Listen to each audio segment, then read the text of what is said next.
Jangan pernah ada iri hati, karena iri hati adalah cikal bakal dari kerusuhan. Kain berduka dan persembahan adiknya Habel diterima. Berduka. Makanya jangan pernah berduka lihat kesuksesan orang. Jangan berduka lihat keberhasilan orang. Jangan berduka lihat orang maju. Hei, kalau kamu gak bisa tolong orang itu, kamu jangan berduka. Support, senang. Kamu gak tolong malah merongrong.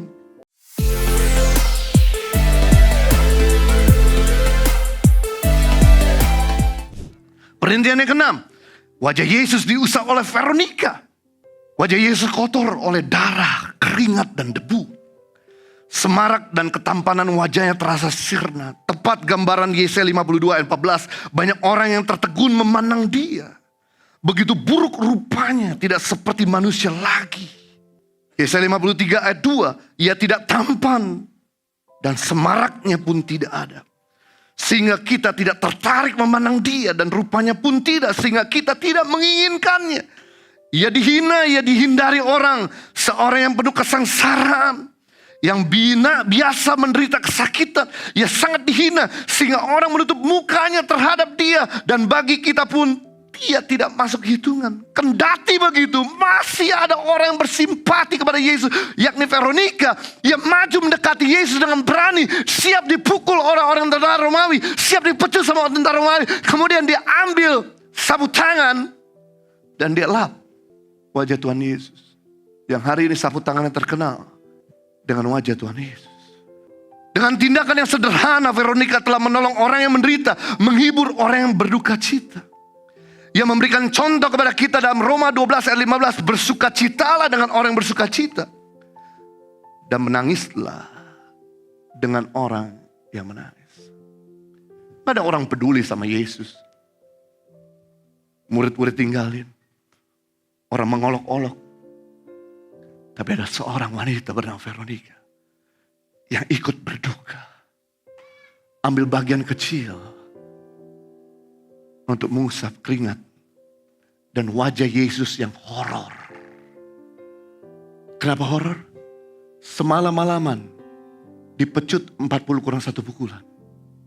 Sepanjang perjalanan di jalan salib dipecut berkali-kali. Mahkota duri di kepalanya. Tentara Romawi tendang, suruh bangun lagi. Orang pukul gebuk, itu bonyok. Udah bukan lagi seperti manusia, seperti hewan yang dicabik-cabik. Waktu kita kalau lihat Yesus jalan di tempat ini seperti itu, gak ada yang tertarik. Horor, hancur, rusak wajahnya. Tubuhnya rusak.